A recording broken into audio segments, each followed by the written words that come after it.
We have a very special guest in studio today.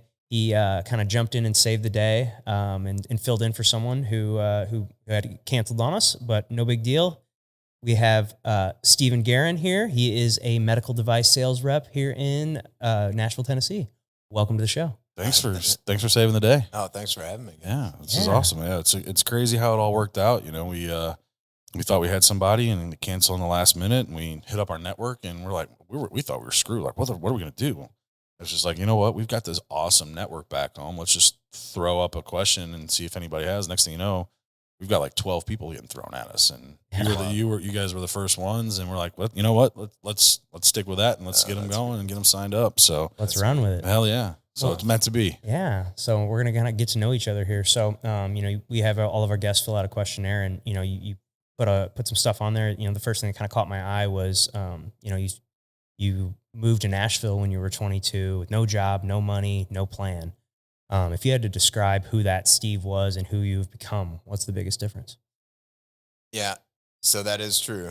22 years old, no money, no job. Well, I had $1,000 in my bank account, no plan, nothing. And my brother and I moved here, and I kind of had an idea of what I wanted to do. I wanted to be in the medical field.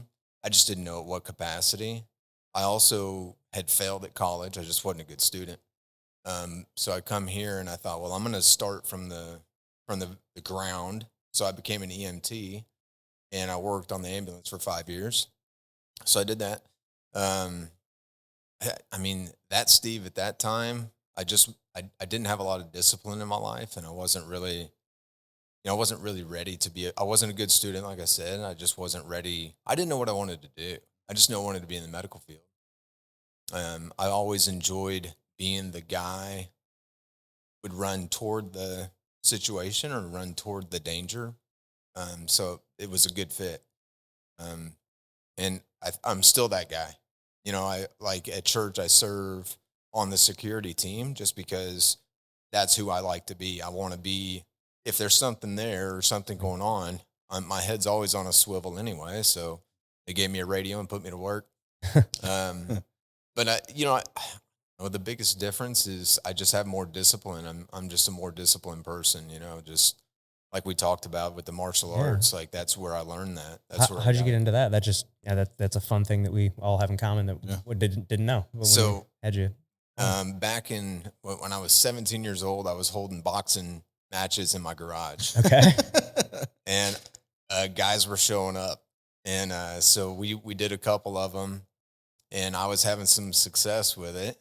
I just was a big boxing fan. I just, this was late 90s. Okay. I'm 43, so there was nothing, there's no MMA, or if you knew about it, it was early on and nobody understood it, right? Mm-hmm. And so I was holding these matches in my garage, and then one of the guys at school was like, "Hey, I got a guy for you." Okay, let's, we're doing it this weekend. So he shows up, and this guy's he's probably your size. He's not as built as you, but he's very tall, big guy. And so we go, and that was kind of the beginning of my whole, I had some success there. And so I was like, well, I'm just going to carry on. So I was a baseball player, but in Paris, Tennessee, there's just not much to offer. And when I moved here, though, it was like, well, I want to pursue this as well. So I started training at a place here called Nashville MMA. And I wasn't having a lot of success there, because it's a bigger pond, right? So are you like doing MMA or just jiu-jitsu? It was MMA, but all I wanted to do was kickboxing. That was my main interest. I didn't understand jiu-jitsu. And I still was like, I don't know this is what I want to do. I just wanted to do kickboxing. So then when I was 24, I decided I was going to go to Thailand. So I saved up my money, and my lease was up on the apartment. So I bought a ticket to Thailand, and it was a 3-month gap. So it was like, I saved up money. I'm going to show up. I'm going to stay. This is when I'm returning. So I get there. The idea at first was to just go, and I was hooked up with the Red Cross. This was shortly after the tsunami. Shortly after the tsunami, I'm going to show up at the Red Cross. I'm going to volunteer and just get some life experience. I just wanted some adventure. And I get there, and there's no cell phone, right? This is 2005, 2006, whatever. Yeah. And we're communicating via email. I can't get a response. And I'm staying in a hotel that's costing me $50 a night. And I had like $4,000. Yeah, so that's For getting 3 whittled months. away real quick. Yeah, True. But the US dollar goes a long way over there. So I thought, well, I can sustain this for a couple of nights. So I figured this out. I still never heard back. But I rented a motorcycle and I kept riding by this gym, this Mauy Thai gym. So I stop in, I talk to him, and broken English, broken Thai. Somehow you figure it out. Yeah. And I thought, well, if I don't hear from the Red Cross, I'm just going to sign up. So I sign up for 6 weeks of training and a bungalow. They give you a bungalow. I've heard they have like dorms at a lot They of have them there. dorms Or dorms or bungalows or whatever. You Yep. know, a buddy of mine went there for a month and He did the same thing. kind of similar thing. Yeah. Yep. That's pretty cool. Yeah, it was great. So I did that for 6 weeks, and it was called Tiger Muay Thai. Yes, that's what I was gonna ask if it was Tiger. Okay, Tiger he Muay went Thai. to the same place. It was in Phuket. Yep, exactly. Yep. So I kept driving by this gym, and finally I never heard back from the Red Cross, so I threw the money down and went and did I mean, it. that's kind of like a world-renowned gym now. It I mean, a is. lot of like you see a ton of UFC people, or UFC guys and girls training out of there. Yeah, a lot of guys are training out of there. Nobody looks back and says, "Hey, Steve Geurin trained here." Yeah. Nobody's doing that. But I was there, and it was great. Great experience. Thailand, and if you haven't been, you should go. Just to That's literally like number one on my Well, like places that I want to travel. Well, it's crazy too, because like that group that I was telling you about, like that's their whole thing is like trips together, and they just got back from Thailand. They did like a 2-week trip there they just got back like last week. Oh, yeah, and I've seen all the pictures and stuff. It looked amazing. Yeah. It's great. But yeah, the US dollar goes. I think it still does. It does. Oh, Yeah. yeah, they were talking about it. And my buddy was like, dude, you can live like a king for like $25 a day. Yeah. Yeah. He's like, I mean, food, like lodging, everything, you could probably get by on like $25 to $50 a day. Yep. Which is insane. Yeah, you can. Yeah, so it's still that way. It sounds like this was a long time ago. This was almost close to 20 years ago, which is crazy to even say out loud. But anyway, so I get there, I do that. I stayed in the bungalow. The 6 weeks is up. You have to make visa runs when you stay there that long. You have to like go and get your visa punched. So you got to leave the country, get it punched, and come back. You're good for 30 more days. Oh, okay. So I had to do 2 visa runs while I was there, which was fine. You just like walk, just go to the country next door and then come back. Is that exactly? The rule? Okay. And it's a lot of people are doing it. So you hop on a bus or a boat, whichever country you go to.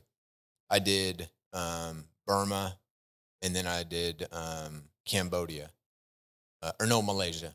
I did one in Malaysia and one in Burma. That's what I did. But anyway, and then you're good for 30 days. So when that time runs out, I'm at about 6 weeks, 7 weeks. I was there for 12, and I'm running out of money. So I emailed my dad, and I was like, "Hey man, like I need some help." And he was like, "Well, if you're out of money, you just need to come home." It's like, "I'd love to, but I don't. My tickets got me leaving on July 2nd or whatever it was. I got there, I think April 4th or 5th. The reason I remember that is because that's Thailand's New Year, and big celebration. And so I got there on Thai New Year. I did not know at the time. Like, wow, this place is crazy. It's a party. I was like, this is a party. Yeah. They're throwing stuff everywhere. So, so I get there for that. And then, he sends me like $200, which carried me the rest of the way. So to the point of the US dollar, that carried me for like 3 more weeks, I think. Oh, wow. I know. I was stretching it. Yeah. I was still pretty stretched just because, you're training, Sure. you're hungry, Yeah. so And you got to watch every dollar you spend. you got to watch every dollar. But that gave me a good perspective on being broke. Like I was living, I was not working, I didn't have any money coming in. So like I know what it feels like. It's like, okay, now I know what it feels like to be broke, because we had a great childhood, like growing up, we didn't want for anything, you know, and now all of a sudden I do. And it was like, wow, this is pretty wild. At the time, I didn't realize what it was doing to me. And it was kind of rewiring my thoughts in my brain, because when I got back, I was so fired up that I wanted to go back to school. I was like, okay, now I'm ready. I need to do something, you know, and do something to the best of my ability. So I think martial arts gave me that, and also that perspective of just being broke, you know, kind of gave me that perspective. So I come back here. I moved back in with my parents in Paris, and I was working and I was training at a place in Martin, Tennessee called Evolution MMA. Oh. So I show up, we're doing striking, and then we would strike for an hour, and then jujitsu. And we had a purple belt there who was from here, Nashville. I can't remember his name. Anyway, and I hated it. I couldn't understand it. I couldn't figure it out. I didn't grow up wrestling. We don't even have a wrestling program in Paris. Really? We have the 4 big sports: football, baseball, basketball, and soccer. And that's all you got. So I didn't understand grappling, and I just didn't get it. But what I did understand was kind of the movement of my body, get my hips out of the way, moving my hips, and just sort of the basics. And so I kind of grew to like it. But I was still in Paris, Tennessee, living with my parents, and at 24 years old. So I was like, well, that's not going to work. So I come back here, and I go to a school called MedVance Institute to be a surgical tech. So it's a 2-year program. So I sign up, and whereas in my early 20s, I would have looked at it and said, man, I'm not going into debt for $30,000 for this thing. And I knew, like, I just knew that if I could get in there, I was going to be a good student, and I was gonna do the work. And my grandpa used to say, well, you're going to be 24 anyway. You're going to be 25 anyway. You know, you just go do it. Just go do something, you know, because I wasn't doing much of anything. I was showing up with black eyes and stuff. Yeah, what are you doing? And so I did, and I finished that program with a 3.9 GPA. Oh, wow, that's awesome. So I was just fired up, and I was ready to go. So at that time, I was working 3 different jobs. I was working on the ambulance. I walked right back into that job when I got back from Thailand. I was working at the hospital, Baptist, which is now St. Thomas Midtown, as a surgical tech, and I was working at the YMCA as a lifeguard. So yeah, I had 3 jobs. Busy. Yeah, I was busy. But like I said, man, I was fired up. You don't realize, like, you look at the perspective of, you go to a country like that and you see, there's just not the opportunities that we've got here. And that's what it gave me. It gave me that perspective. So I come back here and I'm fired up. Yeah, and you don't want to take it, don't want to take advantage of or you want to take advantage of the opportunities that you have here. Even if you're going into debt for $30,000. Right. Like you're going to be 25 years old anyway. Wow. So anyway, so I do that. I had a job as soon as I graduated, and I was doing all 3 of those jobs. And then finally I cut away the ambulance. I kept the YMCA lifeguard just because I got a free membership. Yeah. And I was like, well, this is a good deal. Yeah, I get to go work out and go swim or whatever. Yeah. That's right. And then I started training at a place called Elite Martial Arts in Bellevue. Okay. And this was an MMA gym, but it kind of comes from Krav. So he kind of started as a Krav gym, and then he sort of evolved into an MMA gym, because that's what everybody, right? All these gyms, there were no kickboxing gyms. There were no Mauy Thai gyms at the time. And so this is where I was training. And I just grew to love it, man. I grew to love jiu-jitsu, and I took a couple matches, had some success there. And then I took a big break and just kind of focused on being a better athlete, like getting into functional training and stuff, and just being a better athlete. It's like CrossFit and things like that? CrossFit, but sort of a watered down CrossFit. Okay. Like I'm not a big guy. So like, I'm not going to be throwing up, that much weight, some of those movements. Mm-hmm. Yeah, we're similar. We both train CrossFit, but like I'm not great at Olympic movements. I'm not sitting here trying to do RXs, like the highest level of that. I'll do like lower levels of it. Yeah. So, scale it down. Scale it. Yeah. Yeah. So that's what I was doing. It works for you. Yeah. Yep. And then, but I always had the itch, and I was like, I got to get back. So I told my wife I wanted to, so rewind a little bit. I met my wife at the hospital. Okay. She was a rep for a company selling the orthopedic implants. And I met a lot of people doing that. And I started talking to these folks and eventually interviewed for a job, which is the job I have now. Wow. And how long ago was this? And this was 15 years ago. So I started with them in 2010. Okay. So I've been doing this 15 years, that job. Excuse me. But anyway, I told my wife I wanted to get back to jujitsu because I just kind of had that itch. I wanted to do something. So I signed up at a place called Perfectus BJJ here in Nashville, or it was in Brentwood. They still have a school in Brentwood. They've got several other schools now. But I'm a white belt, man. Strap on the white belt, got the gi, never worn a gi in my life. Really? Put the gi on, put the white belt on, and loved it. And like just fell in love with it. Started competing, had a lot of success at white belt, got the blue belt pretty quick. Competed, had some success there. And then I tore the meniscus in my right knee.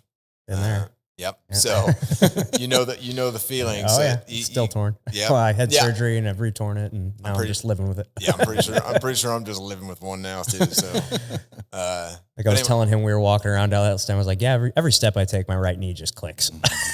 Like I just get used to it, and I pretend it's not there. Yeah, like I just ignore it because I want to keep training jiu-jitsu. Yes.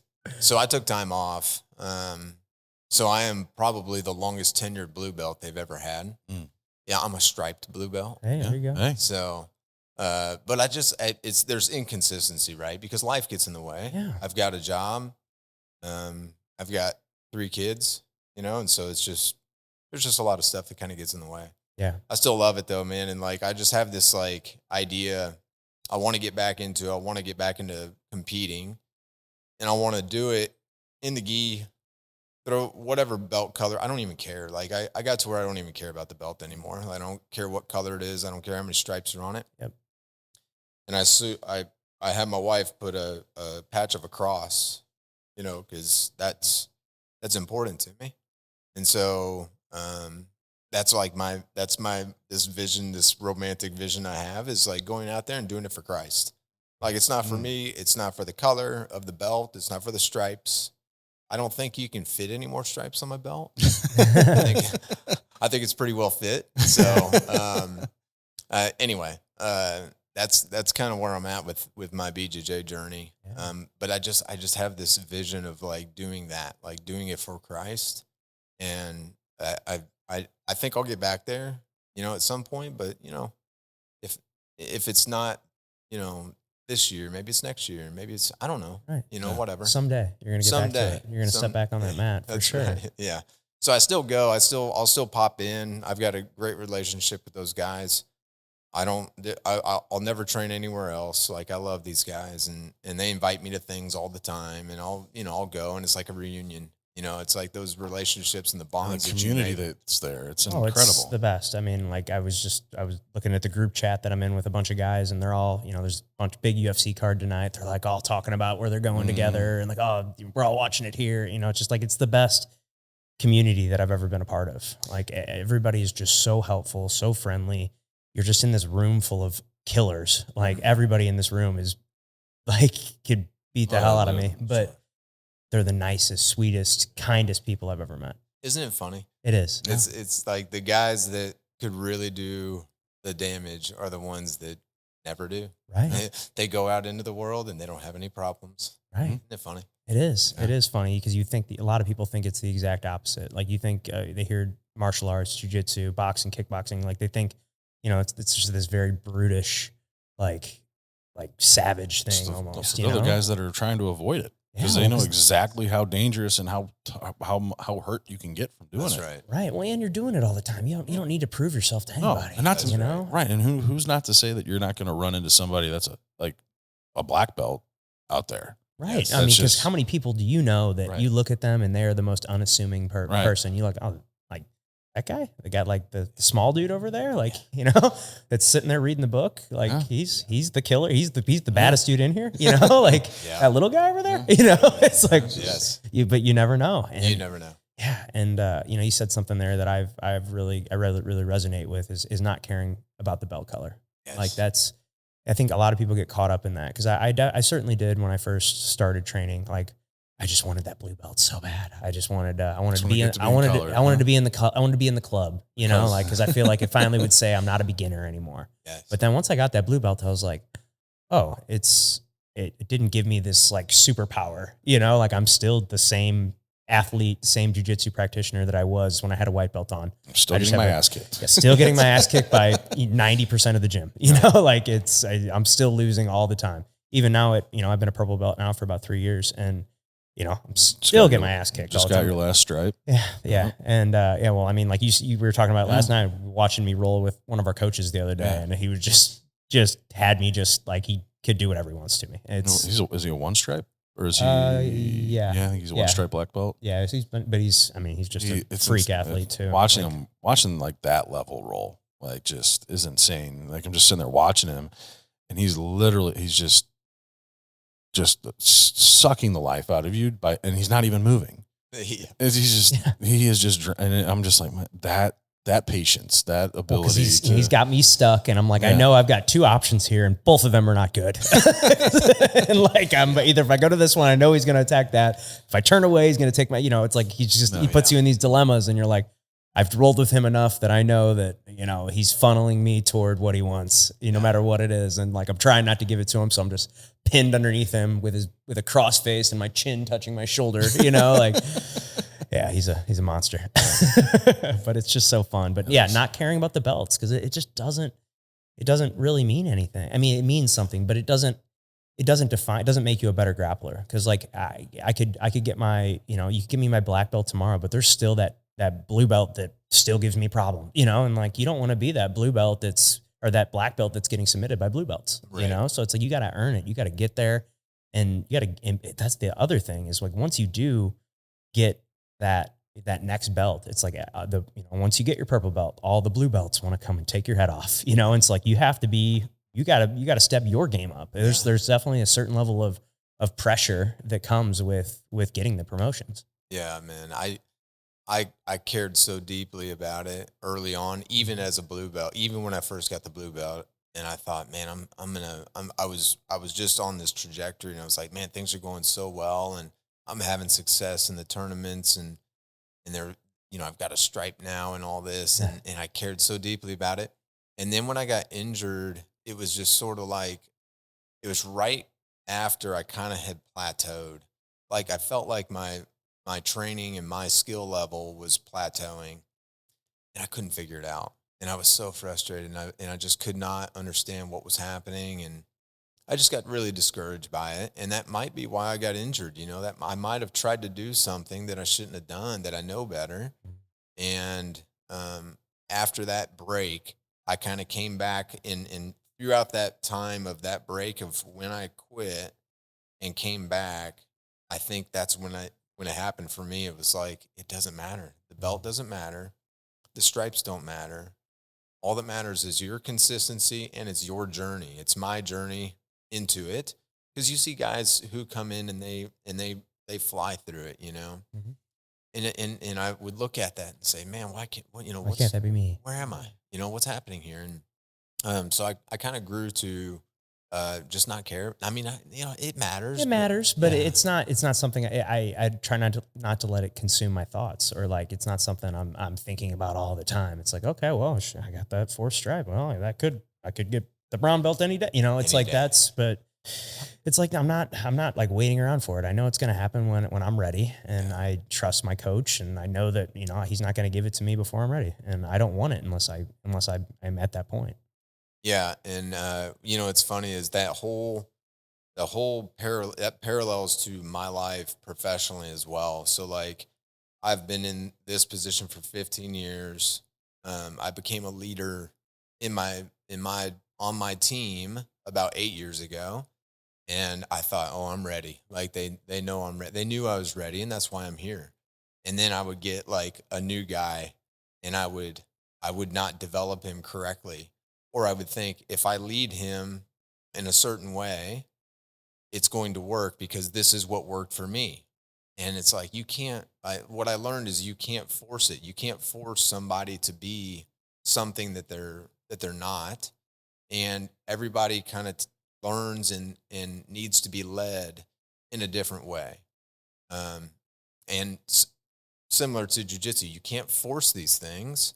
And if I can't move this guy this way and he's just going to be stubborn, he's going to go this way, well, then we'll go do something else. We'll do it a different way. And that's kind of paralleled in my life professionally, as a leader. I can't force this guy to do something this way. I need to rethink this. And it, maybe it works out and maybe it doesn't, and there's been times where I've seen both. It's worked out. And then I've seen it not work out, and then I look back and say, okay, I did something wrong. What am I doing wrong as a leader? What am I doing wrong in this position in jiu-jitsu? And this is the parallel. So I've seen that in my life professionally as well. Is there one mistake that's like shaped your leadership more than others? I think We learn from our mistakes, That's right. And I think one of the greatest things that he put in the questionnaire is owning my mistakes. That's right. Yeah. So I was big on that. I listened to Jocko's we were about to bring that up. Yep. Yep, that's one of my favorite quotes is from him. So it's funny because when I first started listening to it, or when I first started jujitsu, Professor Aiken, Jeremy Aiken, love him. He asked me, he said, "Oh, you're in sales. Have you read Extreme Ownership?" And I was like, "No, I have no idea what that is." And he looked at me like I had three eyes. He was like, "How do you not know this book?" And so then I started listening, and I was so fired up, and I was like, I just love that perspective. And it's like that whole approach of just get it done, find a way, get, whatever.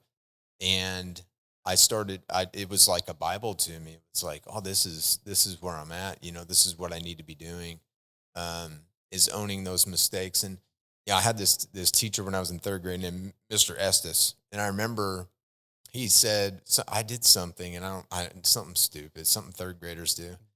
But I remember him saying, if you make a mistake and you don't learn from it, then you made it for no reason. And you're gonna do it again. You're gonna make the same mistake again.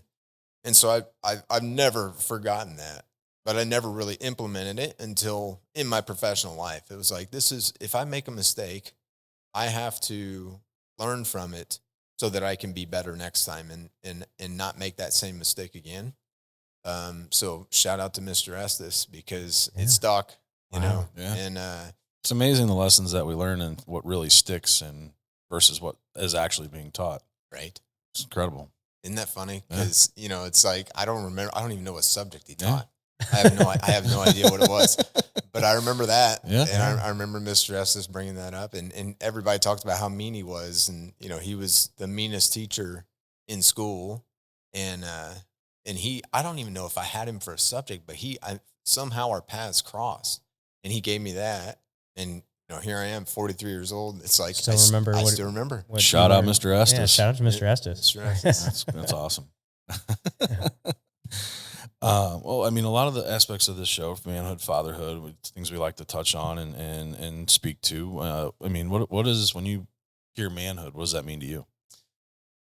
Yeah, I think when I saw that, I think for me it's about I'm a husband, I'm a father, and it's about being those things. I mean, I've got mouths to feed, right? As do you. You've got people that depend on you. And I think for me, like I have to look at that when I think about manhood, because you're the provider. You have people depending on you that they're looking up to you to make decisions, to learn from your mistakes, to lead. And I think for me, man, that's what it is for me. Like I've developed into this manhood, and you can't do it on your own. I've got a wife, and if it wasn't for her, I'm not the man that I am. She pushes you. You got to have somebody behind you. And I think, what is it? I think about that movie 300 about the strong Spartan has a strong, Strong wife, yeah, it's something like that. But that's a powerful statement, And, Yeah, I just saw something recently about that. Actually, it was that video clip where Leonidas they're standing in front of the well, and he looks back at his wife and she nods and he kicks the guy in. And it was like, he's not asking his wife for approval in that situation.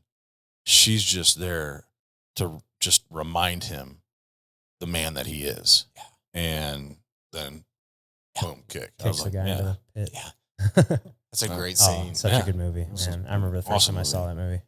Yeah. Takes me back. Oh yeah. That was my freshman year of college. I remember seeing it in theaters my freshman year of college. Yeah. So it's like he's looking back at his wife, but I mean, she's not sitting down. She's not holding the baby. No. She's A powerful She's woman. right there with him. shoulder to shoulder with him. Yeah. Yeah. So that's His partner. you know? yeah, and I think that's part of manhood. Oh, Yeah. for sure. You know, Complete us, man. And, You know? and yeah, and you've been married for 14 years. What's been one of the biggest lessons that you've learned about being married? well, she's usually right, so that's a big one. Are you just saying that because she's going to watch this, or? You know, it's just been the time flies, man. Like it's been what a ride, you know. For going on 15 years, I mean, she's the reason that I am successful at anything. You know, I always call her my back office because I don't know how to do a spreadsheet. You know, like I could probably figure it out. Yeah. But if I need something, I'm like, hey, you know, like, Help. yeah, this is what you do. Like, Your thing, not mine. yeah. So she homeschools our kids. Okay. She's a rock star, dude. I mean, you gotta have that relationship, you know, and I think after 14 years, like we just get it. We get each other. We don't fight a lot, you know, like there's not a lot of arguments. She's, you know, like I said, she's my back office, man. And it's not just spreadsheets. It's usually spreadsheets, but it's not just that, Right. you know, it's big decisions, you know. Yeah. I'll never make a big decision without her, you know, cause it's by committee. Like it affects all of us. And you know, when she made the decision to homeschool the kids, I was like, let's go. Like I mean, I think she kind of has a heart for teaching. And so I always told her that, like, I think you'd be a great teacher. And she's like, no way, you know, cause it's other people's kids, Right. you know, but here she is. And I think we started in 2020 cause like COVID. everybody kind of did. Yeah. How old were your kids at the time? Oh, let's see. It was 2020.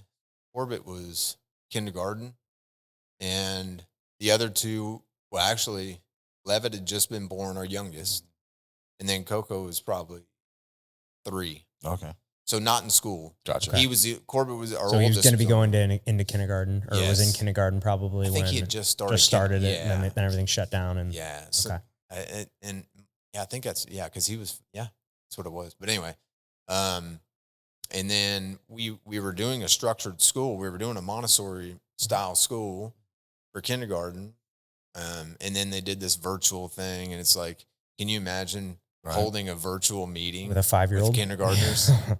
And I remember seeing the screen, and it was like this split screen of like 20 kids on a computer, and half the screens are blank. Because they're out running around. Or whatever. I mean, you can't like You can't a 5-year-old to sit at a computer. Are you kidding me? Yeah. So that without pressing every button and Yeah. messing with everything. Are you kidding me? Like I know I have a 3-year-old at home, 3.5, and I know what he would be like. And I've seen the 5-year-olds that he hangs out with in the neighborhood, and they would be doing the same thing. I've got a 6 and 7-year-old. I know exactly what they would be doing. Yeah. So that didn't work too well. But what we learned was she can do it. She can teach these kids, and she understood the curriculum, and she kind of went back to school herself. Like, hey, this is, you know, I got to wrap my head around this stuff if I'm going to teach it. Right. Like, you got to kind of understand it. It's the same reason you get a belt promotion. Oh, he has a thorough understanding of what's happening here.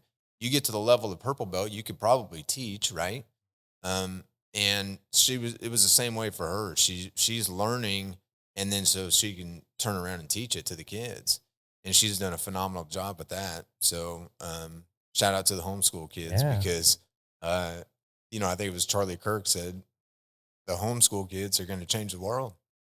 And have you noticed a difference between the level of education that your kids are getting from being homeschooled versus their peers?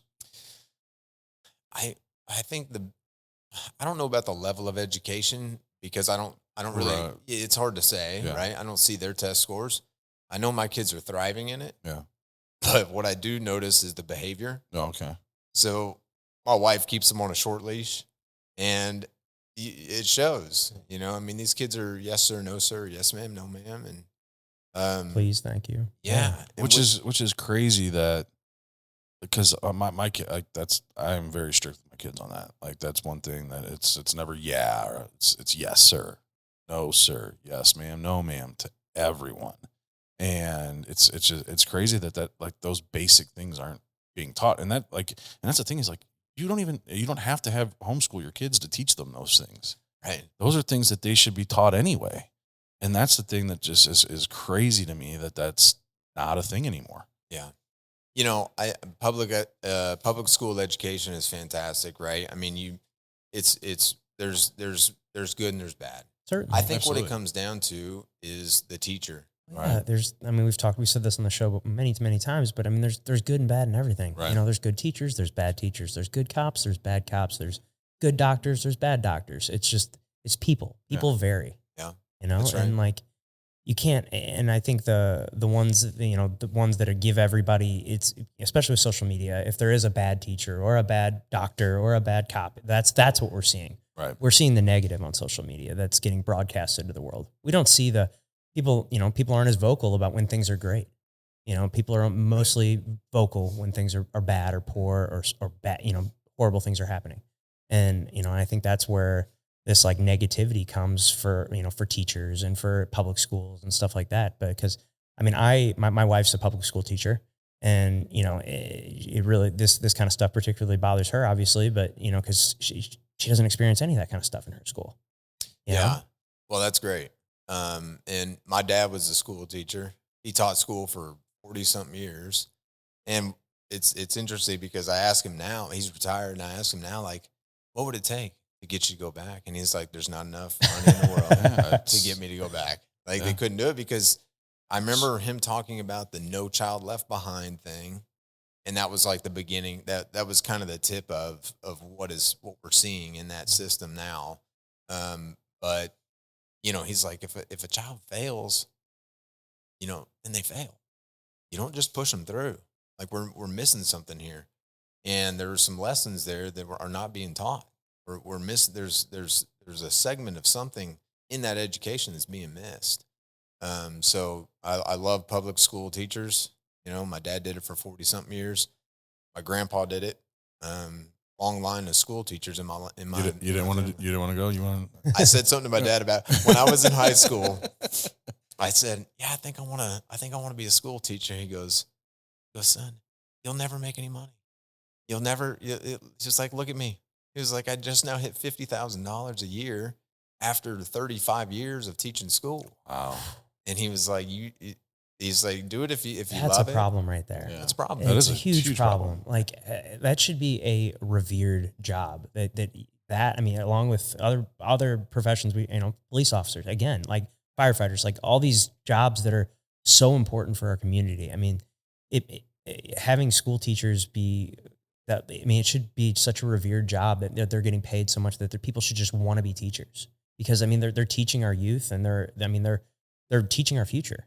And it just should be, in my opinion, it should be a revered job. And they just do not get paid nearly enough.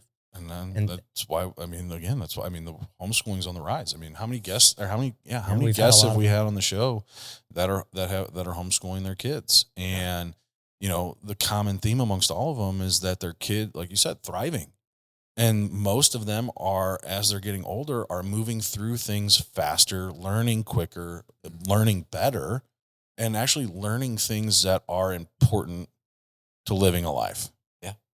And I think that, you look at some of the stuff on the curriculum these days and what they're being taught, and you're just like, is that really applicable? Especially like with what we do. So real estate, mortgage, like it's amazing how many people that I talk to that don't know how to balance a checkbook or even know what a checkbook is.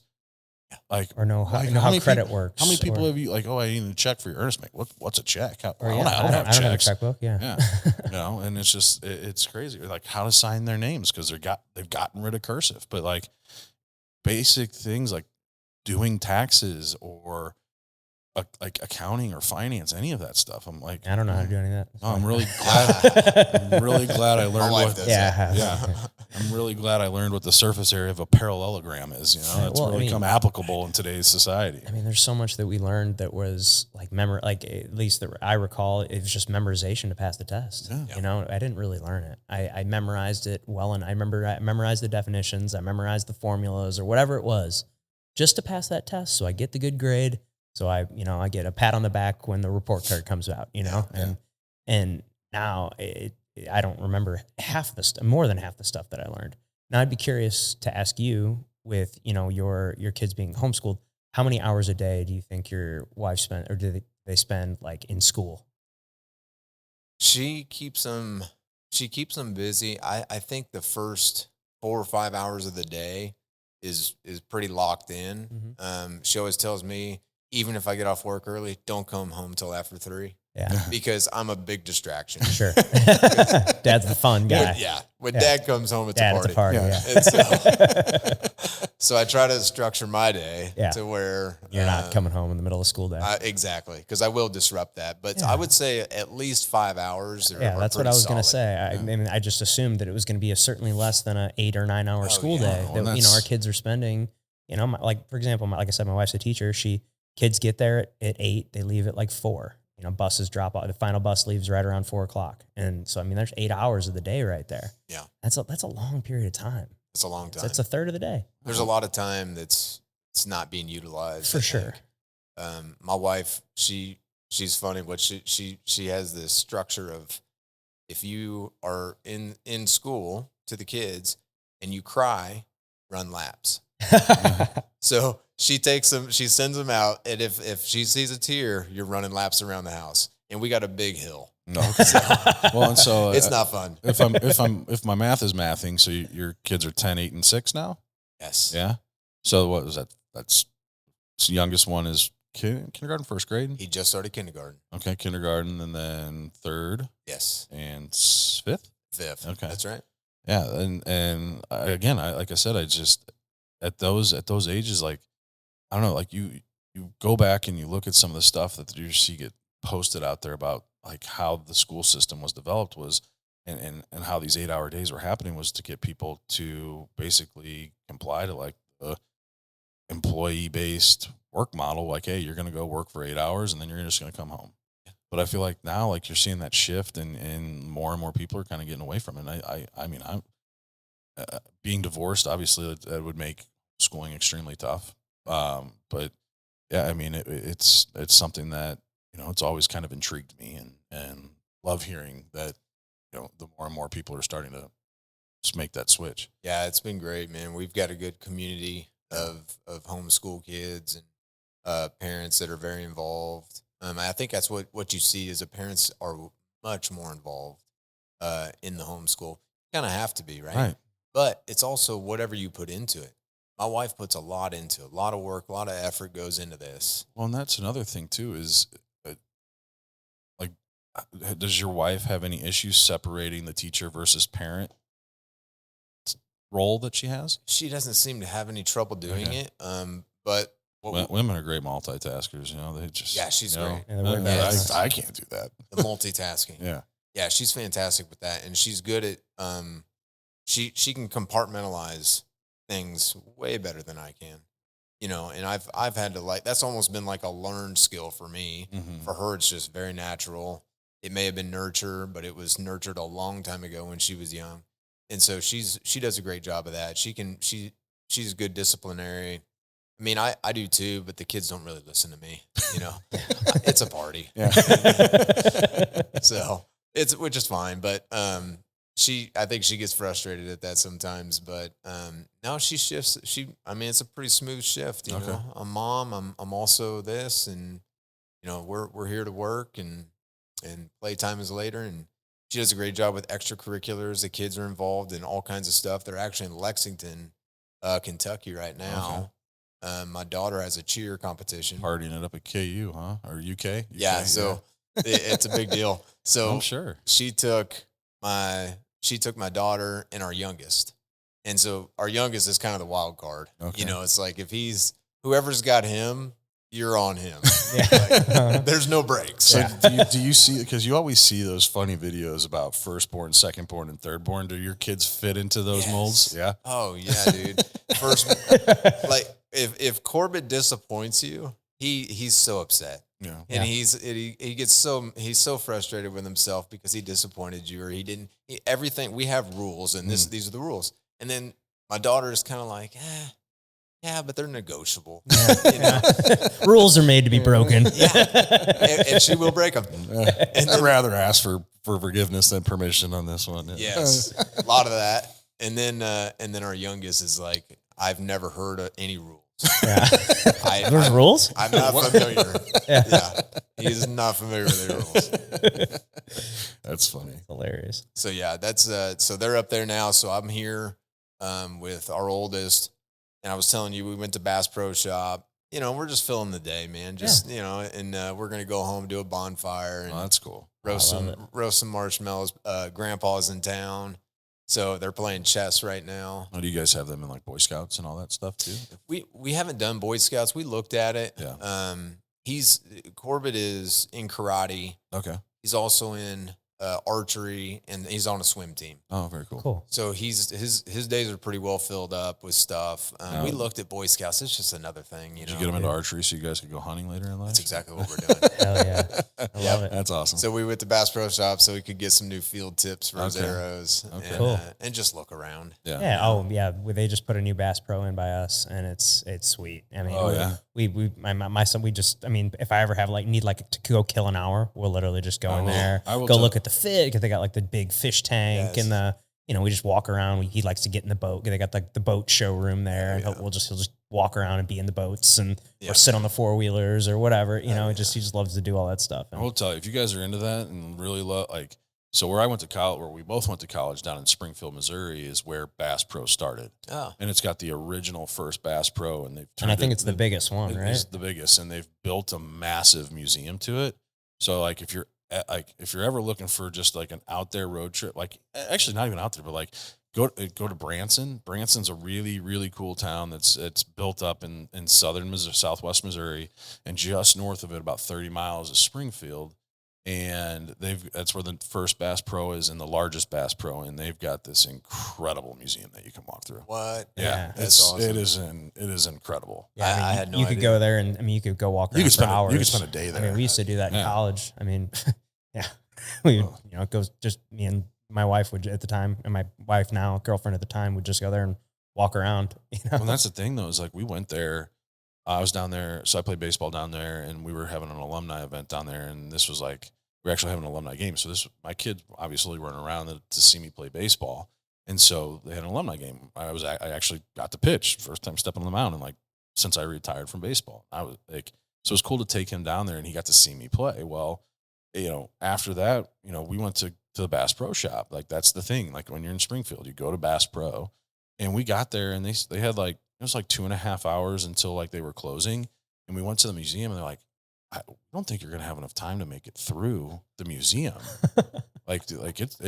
Unless you guys decide to speed through this thing, you might be able to get through it in about an hour and a half. But if you really want to take your time through this, there's not enough time, and you should come back tomorrow. I'm like, well, we're leaving tomorrow, so we're going to speed through this. So yeah, that's how big it is that they recommend 2 hours. Oh wow, to take your time and to get through this. Yeah, ours is not that big. No, yeah. But you can go. It's Bass Pro is cool regardless. Right. I mean, it's cool. It's the coolest. There's stuff to look at, and we were there for about an hour and a half, 2 hours, and we did it, and so it was good. That's amazing. Awesome. It's amazing, man. Well, you mentioned on here that you do F3. We've had a couple other guests that are real involved with that. The one guy we had on, Drew. He's what do you guys call the leader? The leader of it. He had a name for it. It was the Nantan. Yes, he was the Nantan of his group. Yeah. And we learned all about F3 and how'd you get involved in that? church. So I was actually playing church league softball. Okay. Okay. Because I didn't want to let it go. Yeah. It's a tough one to let go of. Yeah, so I'm out in the outfield, and we're out there kicking daisies, chasing butterflies, and this guy started talking to me about it, and he was like, "Oh yeah, I got this F3 thing," and I was like, "Oh, what's that?" And we sat there and talked about it, because nothing was being hit to us, and so we're out there talking about F3, and then I show up one morning, and his F3, they give you a nickname. Mm-hmm. So Yeah, he said that. Yeah. Yeah, he has a fun nickname. His is Shooter. Okay. And so I'm out there, and they were like, "Who invited you?" I was like, "Oh, Shooter invited me." "Oh yeah, you should be there." So he shows up, and I was like, "Hey, what's up, man?" He was like, "What's up?" And I was like, "Oh, I'm here for F3." And he was like, he did not recognize me. He Really? didn't remember me. He Really? didn't remember inviting me. Really? It was just funny because Yeah. it was like, we had this meaningful conversation. And he didn't remember it? Best day of my life. He had no recollection of this. So I give him a hard time about it now, but I think he invites a lot of people. So His nickname yeah. should be Amnesia. yeah, right. Yeah. What's your nickname? Yeah, mine's Stirrups. Okay. Yeah, Stirrup. so Stirrups. So they want to know about you before they give you the nickname. Uh-huh. And so I started talking about who I am, where I'm from, and I told them I'm in medical sales. Okay. And so they started in on positioning equipment. And stirrups are the positioning equipment they put on women in an OB Uh-huh. procedure. Uh-huh. And I was like, no, it's not that, guys. It's never that.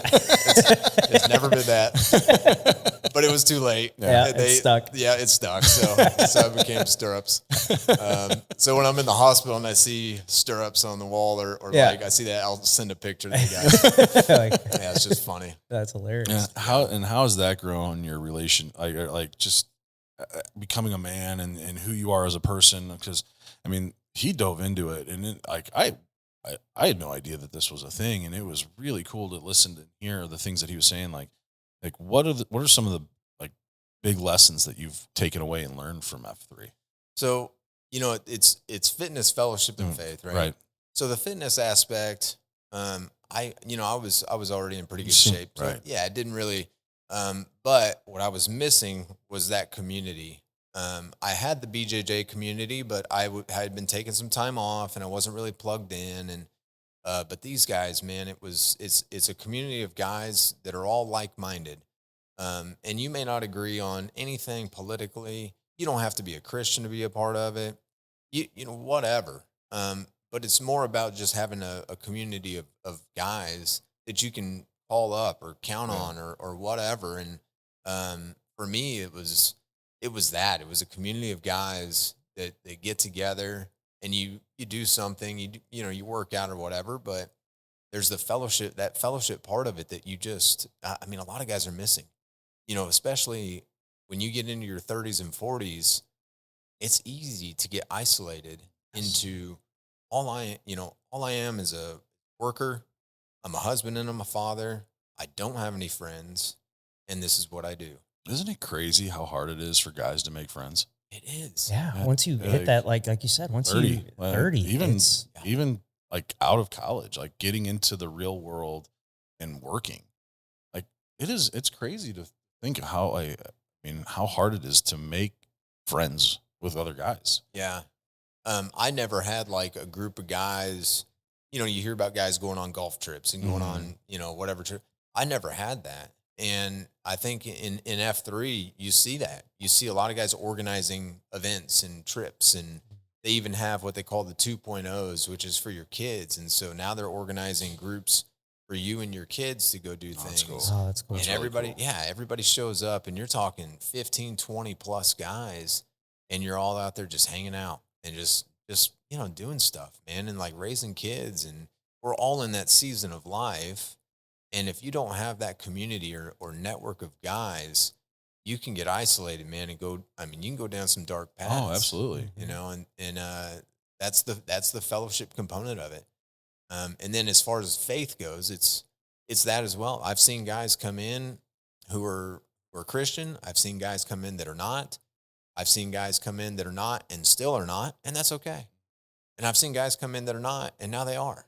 And so it's, that's what it is, and that's a good thing. That's a great thing to lead someone to Christ. And if it takes a fitness component or if it takes jujitsu, maybe I compete and I got the cross on my gi and somebody sees that and asks me about it.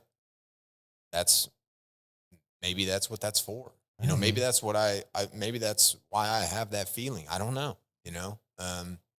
But that's, you know, F3 has been that, you know, and it's a leadership organization, right? And so your buddy that's the Nantan, he's the leader of that. Right. And there are expectations for him, you know, and he's probably doing a fantastic job of it because it's voted on by a group of your peers. It's not like, oh, it's your turn to be Nantan. Right. Because I'll be honest, I don't think I want that job. I mean, it's a lot. Like there are expectations for you to organize and to, you know, to do things. I mean, It's another job. It's another job. And, you know, all the Nantans, man, I have the utmost respect for them because you're not just doing the things that you're doing, you're also doing this. And it's a lot of work. I see those guys go through it and they do a lot. Yes. Yeah. Yeah, I can totally resonate with the you know, needing a sense of community, man. Because I feel like I've gone through several phases of my life where I've got, you know, I'm hanging out with these group of guys, and then, you know, we kind of, you kind of move on, and you have another group of guys. Like I've got like my friends from like grade school. Like I have a core group of friends that I've been friends with since I was like 5 years old, and we're still all good buddies. But we don't, you know. Nowadays, like we hang out, you know, a couple times a year, maybe like twice. I will say that wiffle ball tournament's Yeah, the pretty wiffle ball badass. tournament's one of them. You know, my buddy, he puts on a charity kind of wiffle ball tournament in his backyard, and they go all out. It's multiple fields, and they've got the banners and the backstops and all the you know, all the things, and you know. So, but anyway, yeah, I've got the you know, the grade school group of friends, and I have some buddies from high school, and then I got my college friends, but then I have all these friends that I've met kind of after college through business, like how Pat and I met. And then I've got all my jujitsu friends that have like, and a lot of these worlds have kind of combined over the years, but I just don't know where I'd be today if I didn't have these senses of these communities that I'm involved in. And because if I didn't have jujitsu and I didn't have, and, you know, and my career didn't kind of require me to be so social, because it's kind of a, you know, when you're in sales, it's important. You got to be social, you know, right. And networking is a huge piece of it. And, you know, if I didn't have that, I just don't know where I'd be, like mentally, honestly. Like not having I think as men, we need a group of men to hang out with. Especially like, doing hard shit with other men. Yes, that's right. There's something to that. You know, jiu-jitsu, CrossFit, F3, like all these things. You guys are. I've heard about the workouts that they do. They don't sound easy. No. Yeah. You know, like don't you have to like show up with a cinder block or, you know, Yes. something, you know, like that's you're so, gifted a cinder block on your first day or something. Like I've heard that, you know, like that's, if you're lucky, you get a cinder block. if you're lucky, you get a fun name and a cinder block. Well, how did you know you were accepted into F3? Well, they gave me a really cool nickname and a cinder block. Yeah. So got to carry this rock around. So they have that component, man, where you're, they do a lot of sandbag stuff and, you know, partner carries, like just like you said, just hard stuff together. And when somebody wants to quit, it's like, okay, give me the sandbag. Right. Let me carry that for you and until you're good. And, you know, and it's like, I mean, isn't that a parallel to life? Right. 100%. Like it should be. Right. Yeah, you're not always going to be 100%. Yeah. Some days you're going to need help with that sandbag. You know, like I can't, you know, we all have off days. We all have bad days. You know, we all have, you know, times where we can't meet the expectations in front of us. And, you know, but it's up to the other people around us to kind of pick us up in those situations. Yeah, I mean, that was kind of what was huge for me. Like I really didn't start diving into things until I got divorced, and I realized how lonely I was. Like I had my wife and the kids, and even then, like my relationship with my ex-wife wasn't that great. And next thing you know, like we're getting divorced, and I don't know what the fuck I'm doing. Like I don't have anybody to call or talk to, or like, yeah, I've got some buddies, like friends from high school that we play softball and do fantasy football, and then I've got my college guys, but they're all over the country, and we get together once a year. And so, you know, that's when I really dove in, started playing hockey again, and started connecting with those guys and hanging out with those guys. And then, you know, Zach and I starting this podcast, which was about a year. Yeah, it was almost exactly a year after my divorce was finalized, starting this. And then just through that, like obviously, like we talk a lot about jiu-jitsu and CrossFit, and I'm like, well, fuck, if I want to be able to have conversations with people Yeah, about 'cause this, I can't shut up about those yeah, things. So I should probably start doing this. So immediately started doing CrossFit and got into jiu-jitsu. And those communities have been amazing. Some of the people that I've met are some of the most incredible people that I've been fortunate enough to know. So it's pretty cool. Yeah, I mean, like you said, I can talk all day about jiu-jitsu. No, yeah. I could do a podcast just Right. on jiu-jitsu. I mean, we almost we almost did. Yeah, we already almost do. Yeah. yeah, he brought us back, but Yeah. we were heading that way. We're heading that way for sure. For sure. Sometimes I need Pat here to reel me in. Yeah. Yeah, that's my job to make sure we talk touch about- touch on the other touch on other topics. topics that we have. Because there is, I mean, like I said, I mean, you were like, well, guys, I'm not that interesting. Like if you just want to do Adam and take your time with him, that's great. Like, well, I told him, like, I'm like, shit, I'd rather just at first, because we didn't really have Adam's questionnaire, know anything about him except for a quick phone call with him. I'm like, honestly, I would rather, let's just have Steve on. Yeah. I like his question. Adam's was great. Adam was great. Oh, His was awesome Yeah. too. Once we got the questionnaire and we were able to get a little bit more information, like that's awesome. But Yeah, this guy says reading some yours, I was like, incredible we're gonna probably be able to sit down and have a longer, deeper conversation with Steve than we are that's with Adam. So That's no, hilarious. yeah, that's like, and especially when you said what was it, the martial arts, or I think you put on there hobbies, martial arts. I'm like, he said that, and I'm like, oh, we're in. We're good. We're in. I was like, well, I could talk. If worst case scenario, if he doesn't have anything else interesting to say, I know we could talk about martial arts for an hour. Yeah. He's been waiting for a BJJ podcast for over a year. Oh no, we do plenty of those. We've got. Yeah, we've had. I mean, a ton of the. I mean, that's been a lot of our episodes have just been guys in our jiu-jitsu community, because we're a part of. We're in. So we train at Watson Martial Arts, but our affiliation is TAC Team, and TAC Team, there's like 5 or 6 gyms within like a 45-50 minute radius of St. Louis and so there's all these gyms, and we all train together a lot. We do like these big TAC Team days, or we all go to the open mats at each other's gyms and stuff. So there's just a ton of people that we've met through that, and that's been a huge number of our guests have been a lot of jiu-jitsu people, because man, it's because there's just so many interesting people that do jiu-jitsu, and the community is so diverse. Yes. There's, like you could have a doctor rolling with a laborer, rolling with a criminal, rolling with a hippie, and this, and like everybody's buddies on the mat, and like nowhere else would these people all be together like this. Yeah. And it's just the coolest thing. And but we've had some really great, jiu-jitsu people on, and a lot of MMA guys too. There's a couple gym owners, and actually we just had the guy who he's like the commentator for like a bunch of the local Shamrock FC. Are you familiar with that one? I'm not. It's a local MMA promotion in St. Louis. It's pretty big there. He kind of referred to it as like a AAA. A lot of guys get pulled from there to go to the UFC or go to the Contender Series and stuff. So. We had just had him on. He's a cut man and a commentator, and we've had other guys on that own gyms, and we've had UFC fighters on. We've had a bunch of different people. I mean, our guests, it varies so much, because we don't really have a picture perfect. I mean, I feel like we can make just about anybody fit into what we want to talk about. Because really, I mean, everybody's got especially any guys out there, they've got a lot of thoughts on manhood and fatherhood. Not everybody's an entrepreneur, but like a lot of those concepts kind of apply to a lot of things. You don't have you don't have to own a business to live by the principles of, of what it takes to be successful. Sure. Yeah. And I can totally relate to the, when you're on the mats, you don't know who's who, you don't know who does what for a living. And if you do get to know that person, it's like, oh, like you're a doctor. Like what? You're a surgeon. Yes. Like, dude, like there was a guy that, he used to just beat the living hell out of me. I mean, he moved back to California where he's from, but he was like a surgeon. And like, I had been training with him for probably like two years, until someone walked up to him and called him doctor. And I go, you're a doctor?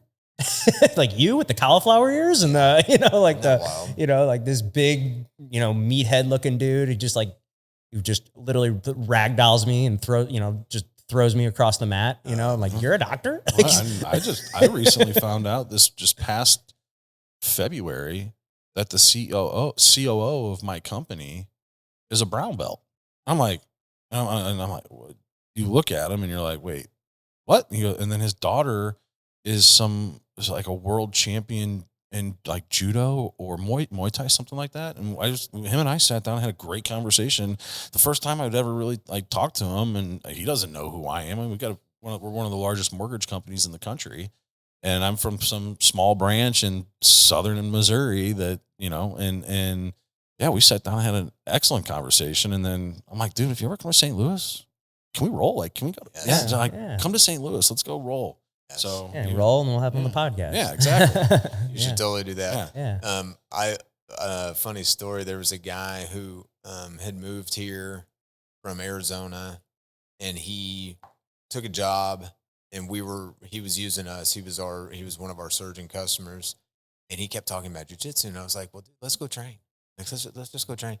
And so I didn't use it, but it was like it sort of developed into this relationship, and it was like not only am I working with him, but it's like we train together, and he ended up moving back to Arizona, but we send, and anytime he gets a stripe or he gets a belt, like he sends me pictures and we send pictures back and forth, and I can't wait to roll with him. It's like, I can't wait to see him again and just, have that time with these people that you develop relationships with through jiu-jitsu or whatever, F3, whatever it is. Whatever it is. And it's so cool. Another thing is bringing people into that community too, because I've had, we've had several people, but obviously I'm very vocal about jiu-jitsu and it's changed, it's changed my life for the better. Like, I mean, I got into it about 7 years ago, and I've, been very consistent. I've never really, other than when I had the knee surgery, which I took like 3 months off. That was really the only time off I've ever taken. And I've been, anywhere from like 3 to 6 days a week for, Plus 7 teaching. years, and I coach too. And, not so much anymore. I coached for about 2.5 years at our gym until we had our second kid. And then it was just too much. I was like, I felt bad leaving my wife at home, 2 nights a week to put both kids to sleep. It's just, that's a process, as you know. I know all about it. But bringing people into the community has been, there's so many people that have, started training, or like, I don't want to say I influenced them to start training, but they came up to me like, hey, I kind of want to get into this. And like, what's the first step? Like, what do I got to do? Do I got to get in shape first? Do I got to do this? And it's like, no, don't get in shape. You don't need to get in shape. You're going to get in shape. You don't need to start running to do jiu-jitsu. Just show up. Cause you'll see marathon runners come in there and they're just as exhausted as everybody else when they've got another guy on top of them trying to strangle them. It's a different kind of cardio. That's what I was just about to say. It's a different kind of cardio. Yeah. Yeah. And we've had guys come in, and I've seen guys come in that are that way, that are in great shape, and they're CrossFit athletes or whatever athlete. You're jacked. You're like, And what you see over time is if they stick with it, they actually lose some of that mass because you don't need it. Your body didn't need that, and it's adapting to what you're doing now. And you see that in any athlete probably.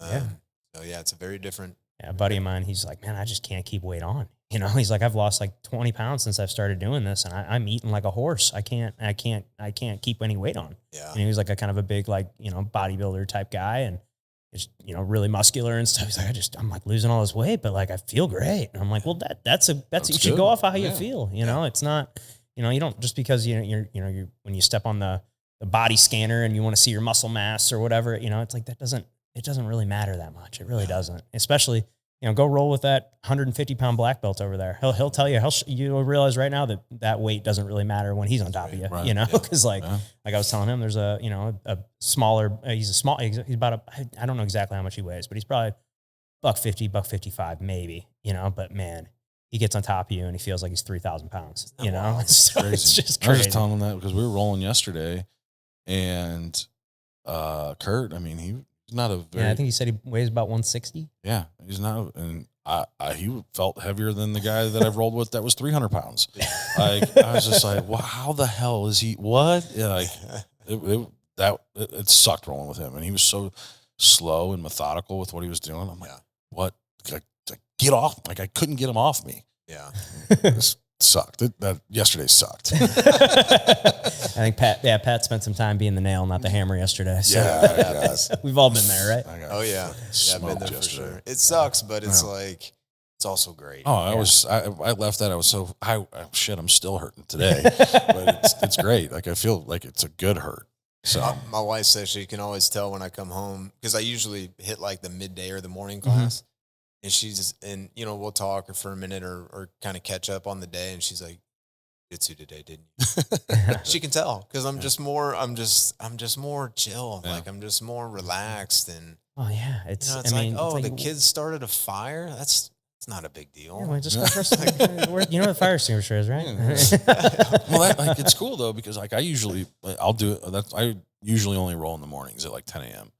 And I know that like once I get done with that, like I could literally do anything else the rest of the day. Yes, it's like a superpower. The hardest part of your day is gone. Done. Yes. Yeah. Anything after that is gonna be easy. Yep. Yeah, I find that with F3 because they're early morning. Yeah, like 5 a.m. or workouts. something, right? Isn't that what they do? Yep. 5 a.m. or 5:30. How often are you doing those? I do. That's about 3 days a week. Okay. I'm pretty consistent. Monday, Wednesday, Friday. Okay. Tuesday, Thursday, I get to sleep and take the kids to school. They're in a tutorial. So I get to take them to the tutorial, which is like an umbrella program or a co-op, whatever you want to call it. Okay. They're on campus that full day, which is really good. In the home, bringing it back to homeschool, they are there amongst their peers in a classroom, and they kind of get that feel for that, right? Well, there's that socialization piece. I feel like that's the biggest negative I hear about homeschooling is like the lack of socialization that the kids get. Yeah, you do hear that, and it's funny because it's like I don't know, but it's like you get them into extracurriculars, like your kids are. I mean, that's where they develop those kind of relationships too. And I think that's where it comes. Like you have to put in the effort. Like you have to get your kids in something. You have to foster these things. Yeah. I wanted my kids to be baseball players. It's like, oh, my son's going to be a baseball player. We go out, we hit the ball in the driveway. He's got a great natural swing. Good hand-eye coordination. I was like, he's going to be better than, he's going to be better. He's going to be a better baseball player than me. This is what he's going to want to do. Mm-hmm. So I was like, hey man, let's sign you up for baseball. And he's like, okay, he's fired up about it. And I was like, well, we'll get you signed up and we'll put you on a team. He's like, whoa. It's like a team. I was like, yeah, it's how it works. It's a team sport. You're on a team. And so that's where I lost him. So really? Like what I learned or what reminded me of that was, I think I want to say it was one of Jocko's podcasts. He said, your kids are not going to be who you want them to be. They're going to be who they are. Right. So I was like, okay, I'm not forcing baseball anymore. He wants to do karate. He wants to do archery. He wants to swim. And I want my daughter to do this. Well, this is what she wants to do. So I don't force these things. I just foster whatever their natural thing is. And I think homeschool has allowed us to do that. We can hit up, she does a lot of tumbling, like, gymnastics and tumbling. And so she gets to go do those things in the middle of the day and get these lessons in, these private lessons or whatever. Whereas if she was in a traditional classroom setting or school system, she wouldn't be able to do that. Mm-hmm. Yeah, she'd be having to go after school at, from 5 to 7 or something, and that's then when do they do homework? When do they eat dinner with the family? All these things that you kind of miss out on. Have any of your kids shown any interest into like getting into wrestling or jiu-jitsu? So my youngest, my daughter would he's going to be your fighter. I think so. I think he is. So my oldest, I took him to a few classes, and the kids retain information. Yeah. They absorb it. And I've got mats in the house. So we train a little bit, and I try to teach them something, and they absorb these things. But my daughter would be fantastic because the tumbling aspect she's of body awareness. Oh, she's so crazy. Strong. She's so flexible. She's so strong, and she's mean. It's like, you have everything you need. She's perfect. Like, just let me have her for this.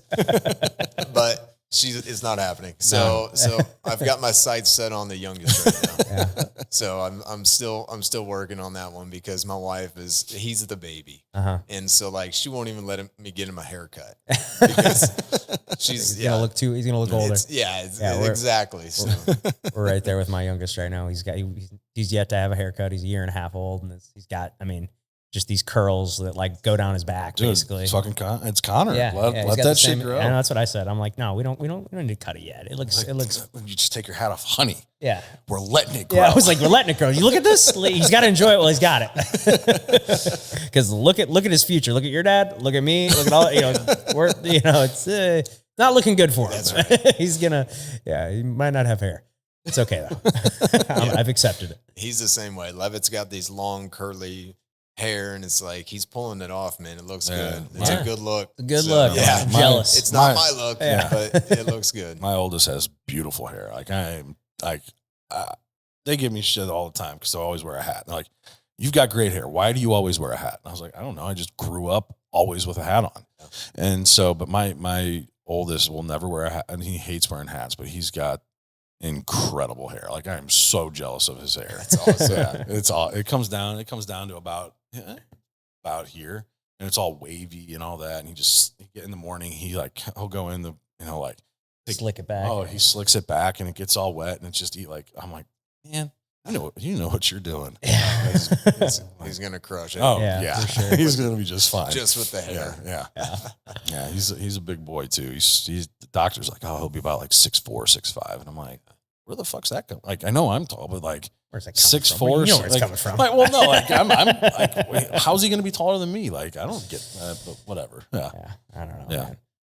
Well, Steve, this has been incredible having you in here, man. Yeah. I've really enjoyed this conversation, and I really appreciate you taking time into your day to come and sit down with us. Saving the day, man. This was awesome. You really saved the day for us. Yeah. Well, thanks for having me. Yeah. Sorry, you went from your UFC fighter demographic. No. No, you fit right in, This bro. is exactly The suburban dad. No, like No. that's exactly the That's what people we that want. we like having on our show. So we really do appreciate you stepping up for us today. That was huge. Well, Thank I you. loved it, man. I enjoyed it. Yeah, thanks for having me. Absolutely. Is there anything that you wanted to chat about before we get you out of here? No, I mean, I tried to listen to some of the podcasts today just to cool. try to get a feel for it. See who we were. Yeah. And he was wearing a hat. Yeah. So that I'm bald. makes sense. Yeah. I didn't see that. No, I love it, man. I it's funny is I see some of these podcasts and I see that they have a very niche thing, and I always told a friend of mine he started he has a podcast through the church, and he kind of has this like niche thing that he's doing. I'm like, man, you should open it up and call it the Average Joe Podcast. And I was like, and the idea is you take just an average Joe, because everybody's got a story, Right. And you dig into it a little bit, and you're going to hear something fascinating. Absolutely. And he never did anything with it. So, but anyway, Yeah. No, that's pretty much kind of what we do, that's what we do. honestly. Yeah. I mean, and we just like, okay, we'll talk about manhood, talk about fatherhood, entrepreneurship, just really the mentality it takes to be successful. I mean, That's the biggest thing.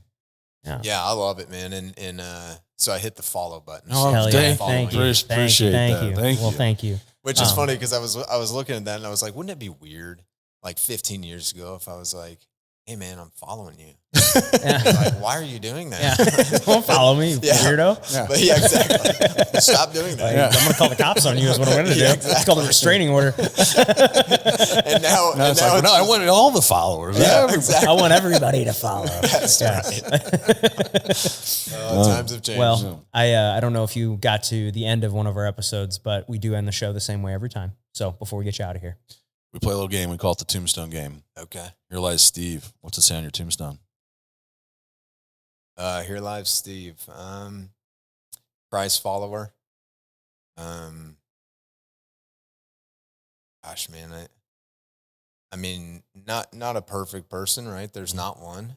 And I want to be known as somebody who acknowledged that throughout their life and lived it that way. Yeah, I mean, a Christ follower, loving husband and father.